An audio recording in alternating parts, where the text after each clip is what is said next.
ಮನದಾಳದಿಂದ YouTube ಚಾನಲ್ಗೆ ತಮಗೆಲ್ಲರಿಗೂ ಹಾರ್ದಿಕವಾದ ಸುಸ್ವಾಗತ. ಚಾನಲ್ನ ಈ ಭಾಗದಲ್ಲಿ ಶಾಲೆ ಏಕೆ ಹಿಜಾಬ್ ಸಾಕೆ ಎನ್ನುವ ವಿಚಾರದ ಬಗ್ಗೆ ಚರ್ಚೆ ಮಾಡ್ತಾ ಹೋಗೋಣ. ನಾನು ಶಾಂತ ವೀರಣ್ಣ. ಸರ್, ಈಗೊಂದು ಸರ್ಕಾರಿ ಒಂದು ಆದೇಶ ಮಾಡಿದರೆ ಇದ್ದಕ್ಕಿದ್ದಂಗೆ ನಮ್ಮ ಸರ್ಕಾರದಲ್ಲಿ ಆದೇಶಕ್ಕೇನು ಕೊರತೆ ಇಲ್ಲ. ಬೆಳಗ್ಗೆ ಒಂದು ಆದೇಶ, ಮಧ್ಯಾಹ್ನ ಒಂದು ಆದೇಶ, ಸಾಯಂಕಾಲ ಇನ್ನೊಂದು ಆದೇಶಗಳು ನಡೀತಾನೆ ಇರ್ತವೆ. ಈಗ ಇತ್ತೀಚೆಗೊಂದು ನಮ್ಮ ಸರ್ಕಾರದಿಂದ ಶಿಕ್ಷಣ ಇಲಾಖೆಯಿಂದ ಅತ್ಯಂತ ಅಮೋಘವಾದಂಥ ಒಂದು ಆದೇಶ ಹೊರಡಿಸಿರೋದು ಶಾಲೆಯ ಬಗ್ಗೆ, ಹಿಜಾಬ್ ಬಗ್ಗೆ. ಅವ್ರು ಹೇಳ್ತಿದ್ದಾರೆ, ಈಗ ಹಿಜಾಬ್ ಹಾಕಬಹುದಂತೆ, ಶಾಲು ಬೇಕಿಲ್ಲ ಅಂತೆ. ಶಾಲು ಹಾಕಿದರೆ ಕಂಪ್ಲೇಂಟ್ ಮಾಡ್ತಾರಂತೆ, ಹಿಜಾಬು ಬೇಕೇ ಬೇಕು ಅಂತೆ.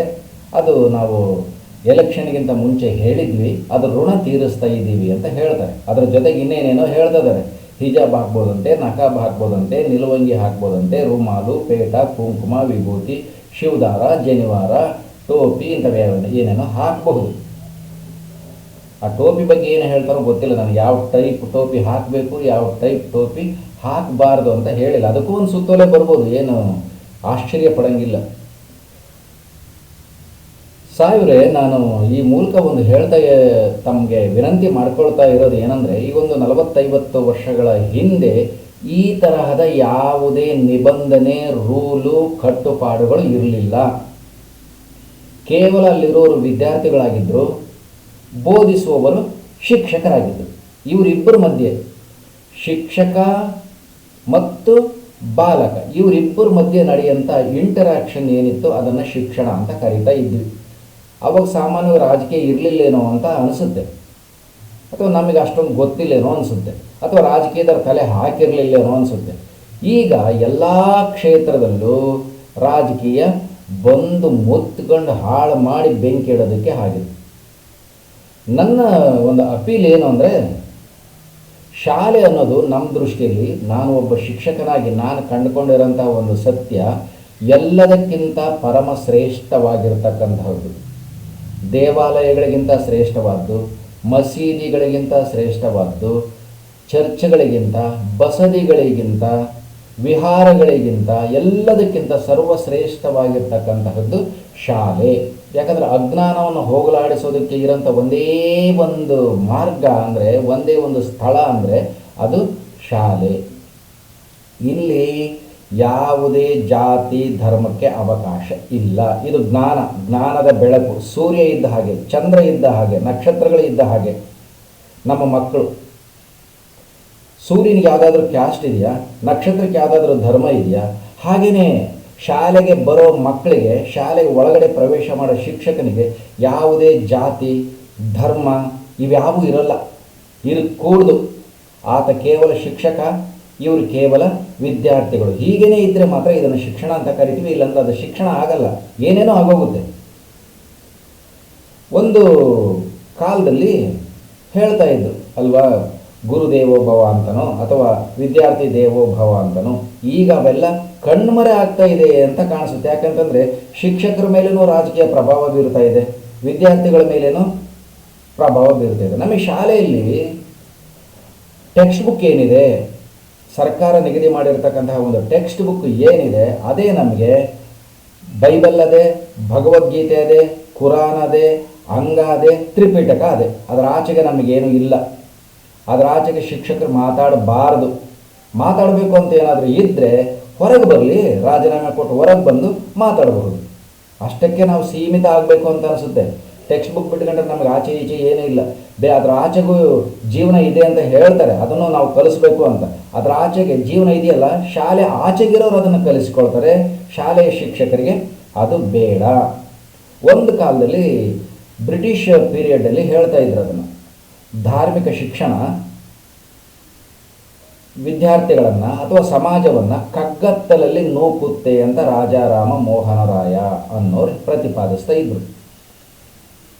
ಧಾರ್ಮಿಕ ಶಿಕ್ಷಣ ಕಗ್ಗತ್ತಲಲ್ಲಿ ನೂಕುತ್ತೆ ಯಾವಾಗ ಅದನ್ನು ಸರಿಯಾಗಿ ಅರ್ಥ ಮಾಡಿಕೊಳ್ಳದೆ ಇದ್ದರೆ, ಅದರ ಬಗ್ಗೆ ತಾತ್ವಿಕವಾದ ಚಿಂತನೆ ಇಲ್ಲದೆ ಇದ್ದರೆ, ಅದರ ಬಗ್ಗೆ ವೈಜ್ಞಾನಿಕವಾದ ಅರಿವು ಇಲ್ಲದೆ ಇದ್ದರೆ ಕಗ್ಗತ್ತಲಲ್ಲಿ ನೂಕುತ್ತೆ. ಅಷ್ಟೇ ಅಲ್ಲ, ಆ ಅವೈಜ್ಞಾನಿಕವಾಗಿ ನಾವೇನಾದರೂ ಧಾರ್ಮಿಕ ಶಿಕ್ಷಣವನ್ನು ಅರ್ಥ ಮಾಡ್ಕೊಳ್ಳೋದಕ್ಕೆ ಏನಾದರೂ ಸ್ಟಾರ್ಟ್ ಮಾಡಿದರೆ ಅದು ನಮ್ಮನ್ನು ಉದ್ಧಾರ ಮಾಡೋದಕ್ಕಿಂತ ಹೆಚ್ಚು ಹಾಳು ಮಾಡೋದೇ ಆಗುತ್ತೆ. ಅದರ ಜೊತೆಗೆ ಆ ಧರ್ಮದ ಜೊತೆಗೆ ಇನ್ನೊಂದಷ್ಟು ಸಂಕೇತಗಳನ್ನು, ಬಣ್ಣಗಳನ್ನು, ಕೇಸರಿ ಬಣ್ಣ, ನೀಲಿ ಬಣ್ಣ ಅಥವಾ ಇನ್ಯಾವುದೋ ಹಸಿರು ಬಣ್ಣ, ಬಿಳಿ ಬಣ್ಣ, ಈ ಥರ ಬಣ್ಣಗಳಿಗೂ ಜಾತಿ ಧರ್ಮಕ್ಕೂ ದೇವರಿಗೂ ಏನ್ರಿ ಸಂಬಂಧ? ಅದನ್ನು ಒಂದಷ್ಟು ಈ ಧರ್ಮಕ್ಕೆ ಸೇರಿಸ್ಬಿಟ್ರೆ ಅದು ಇನ್ನೊಂದಿಷ್ಟು ಪ್ರಬಲ ಆಗ್ತದೆ, ಕಾನ್ಸಂಟ್ರೇಟೆಡ್ ಪಾಯ್ಸನ್ ಆಗ್ತದೆ. ಅಷ್ಟಕ್ಕೊಂದು ಕಾನ್ಸಂಟ್ರೇಟೆಡ್ ಪಾಯ್ಸನ್ ಜೊತೆಗೆ ಈ ರಾಜಕಾರಣ ಅನ್ನೋಂಥದ್ದು ಇನ್ನೊಂದಷ್ಟು ವಿಷ ಸೇರಿಕೊಂಡು ಬಿಟ್ಟರೆ ಮುಗೀತು.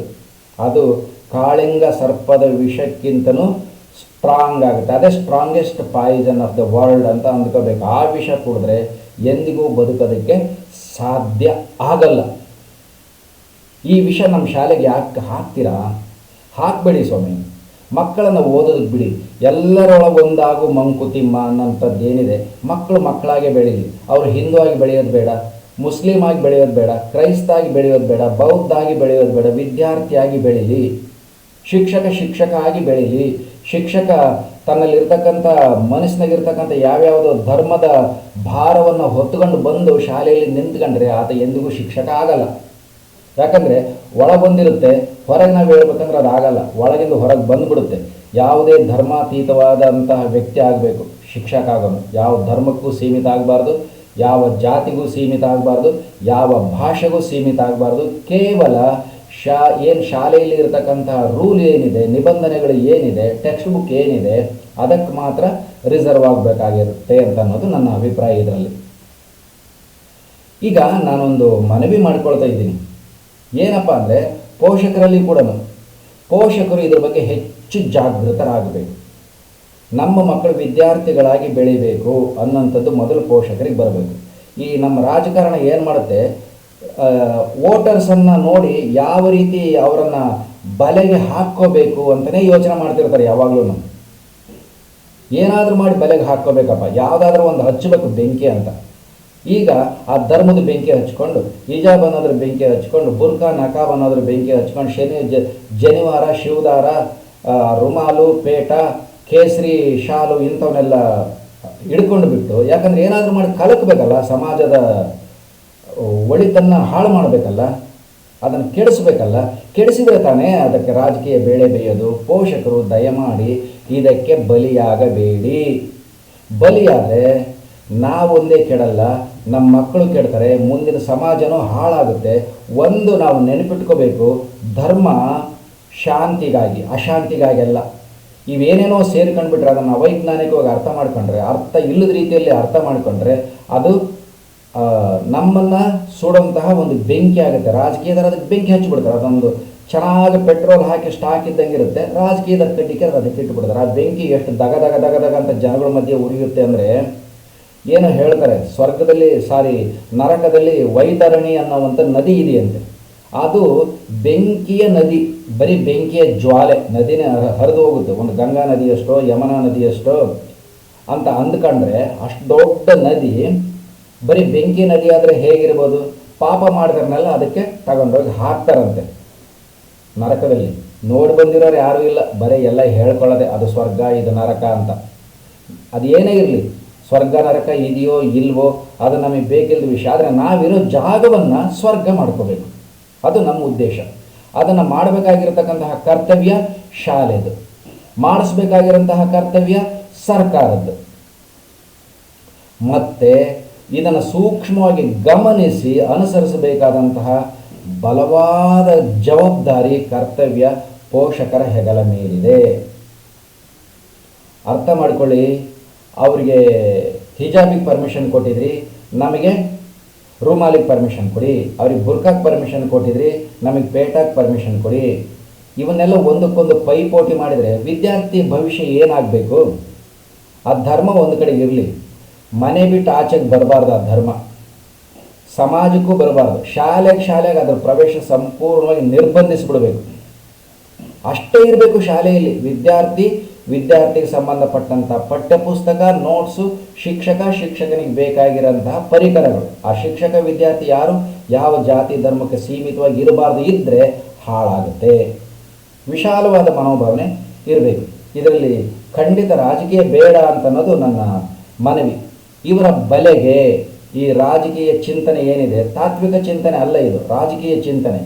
ಏನು ಮಾಡಿದರೆ ನಮಗೆ ಓಟ್ ಬರುತ್ತೆ, ಎಲ್ಲಿ ಬೆಂಕಿಟ್ರೆ ಅಗಾಧವಾಗಿ ಉರಿಯುತ್ತೆ ಅಂತಲೇ ನೋಡ್ತಾ ಇರ್ತಾರೆ. ದಯಮಾಡಿ ಈ ಬೆಂಕಿಯಲ್ಲಿ ಸುಟ್ಟು ಬೂದಿ ಆಗಬೇಡಿ. ಮಕ್ಕಳನ್ನು ಸುಡೋದಕ್ಕೆ ನಾವು ಬೆಂಕಿಗೆ ನಮ್ಮ ಮಕ್ಕಳನ್ನು ಆಹುತಿ ಕೊಡೋದು ಬೇಡ. ವಿಚಾರ ಮಾಡಿ, ನಮಗೆ ಯಾಕೆ ಬೇಕು ಸ್ವಾಮಿ? ನಮಗೆ ಬೇಕಾಗಿರೋದು ಶಿಕ್ಷಣ ಅಲ್ವಾ? ಅತ್ಯುತ್ತಮವಾದ ಶಿಕ್ಷಣವನ್ನು ಪಡ್ಕೊಂಡು ಮುಂದೆ ಆ ಮಗು ಒಬ್ಬ ಶಿಕ್ಷಕ ಆಗ್ಬೋದು, ಇನ್ನೊಬ್ಬ ಸರ್ಕಾರಿ ನೌಕರ ಆಗ್ಬೋದು, ಅಥವಾ ಯಾವುದೋ KS ಆಫೀಸರ್ ಆಗ್ಬೋದು, IAS ಆಫೀಸರ್ ಆಗ್ಬೋದು, ಇಂಜಿನಿಯರ್ ಆಗ್ಬೋದು, ಡಾಕ್ಟರ್ ಆಗ್ಬೋದು, ಒಬ್ಬ ಅತ್ಯುತ್ತಮವಾದ ವಿದ್ವಾಂಸ ಆಗ್ಬೋದು. ಇದನ್ನು ನಾವು ನೋಡಬೇಕಲ್ವ?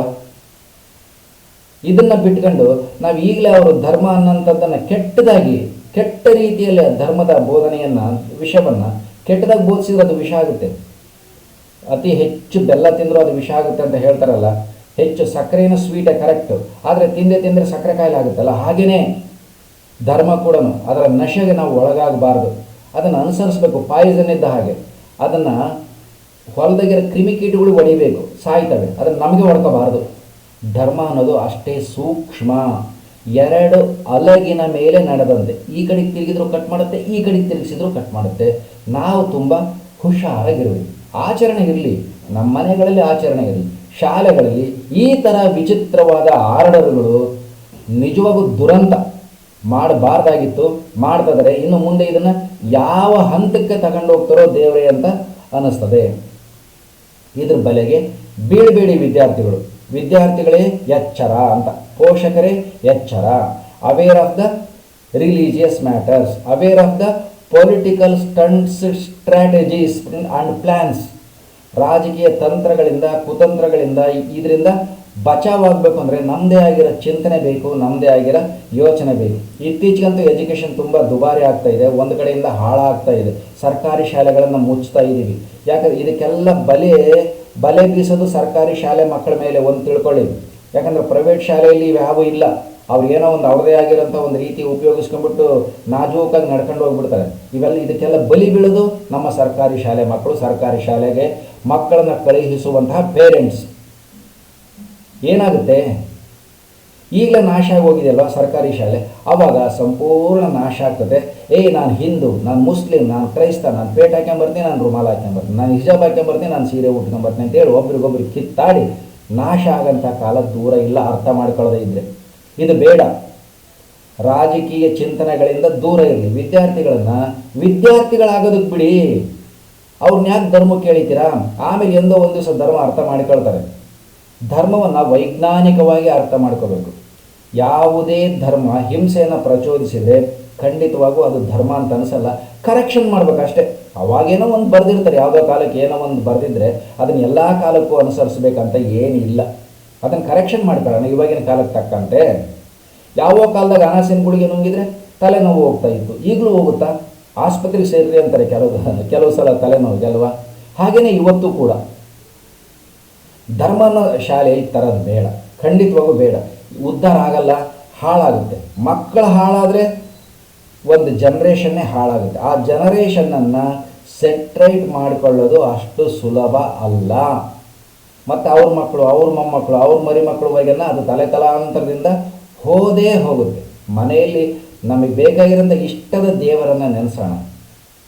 ಅವರವ್ರ ಧರ್ಮಕ್ಕೆ ಸಂಬಂಧಪಟ್ಟಂತೆ, ಅವರವ್ರ ಮನೋಭಾವನೆಗೆ ಸಂಬಂಧಪಟ್ಟ ಹಾಗೆ, ಅವರವರ ರೀತಿಯಲ್ಲಿ, ಅವರವರ ವಿಧಾನದಲ್ಲಿ ಅವರವ್ರಿಗೆ ಬೇಕಾದವರನ್ನು ನೆನೆಸ್ಕೊಳ್ಳೋಣ.